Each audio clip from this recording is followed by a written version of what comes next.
So far we have VLAN 1, which is also known as the default VLAN. We've got VLAN 50 right here, which we named student, right?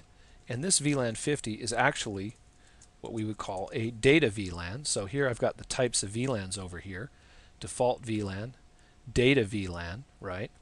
And we created another VLAN. We created a VLAN for management at VLAN 99. So we've got a VLAN that we can use for management, let's say, at VLAN 99. And we've set that up to be, we named it management, and we're going to use it for management, and I'll talk about that in a second here.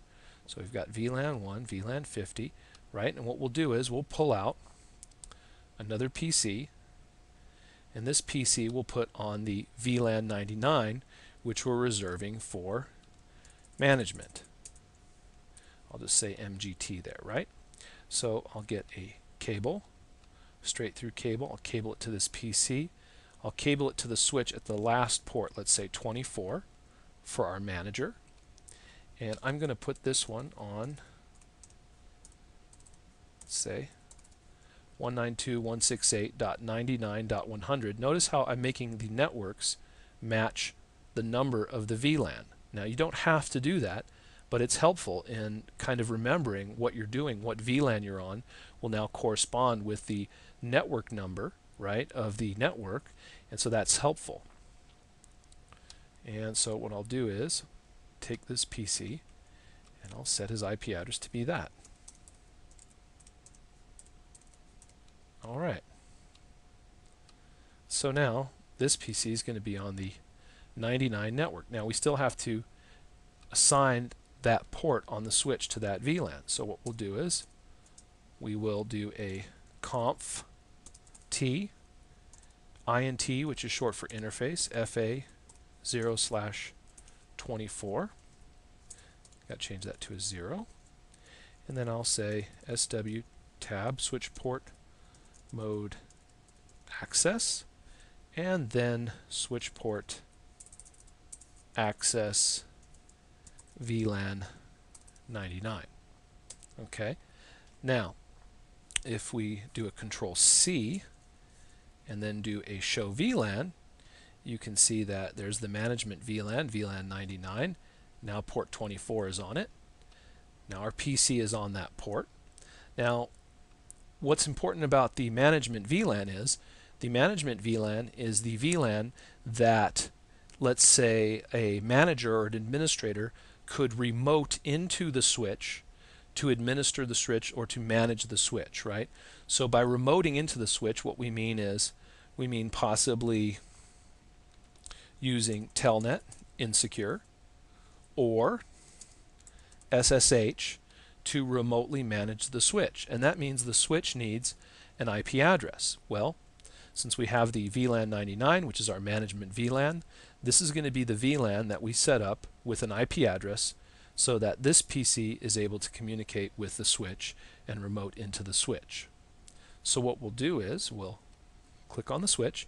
Right now the switch doesn't have an IP address, so you can't communicate with the switch. So we'll say conf t to get to global config mode, and we'll say int tab interface VLAN 99, and that puts us into interface VLAN 99. Now this interface is an interface for the VLAN 99, which is set up so that you can give the switch an IP address so that you can basically manage the switch. So now what we can do is, now that we are in interface VLAN 99, which essentially is a virtual interface, it's not a port on the switch, it's not an actual plug-in port, this is a virtual interface. And what we'll do is we'll say IP address, we'll say 192.168.99, and I'll say .2 since usually .1 is reserved for maybe a router or something like that. And I need to put a dot in between those. So I give it IP address, IP space address space 192.168.99.2 with a subnet mask, right?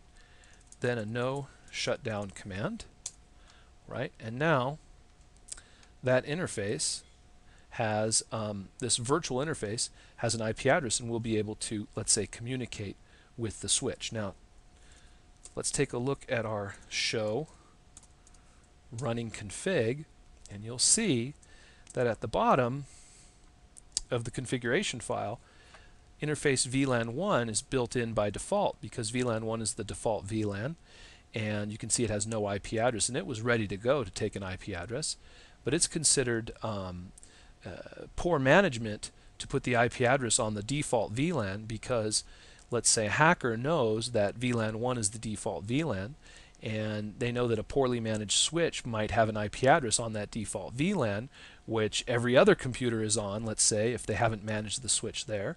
So you probably want to put your IP address on a separate VLAN than the rest of the interfaces, and a separate VLAN than the default VLAN, making it a little bit harder to reach and therefore maybe to attack. So you can see here interface VLAN 99, which we created and given an IP address, and it's there. Now what we could do is we could try to ping that address, and if we can ping that address, we can probably telnet into it if we've configured the virtual telnet, virtual terminal lines that we could use for telnet. So let's just try to ping it first.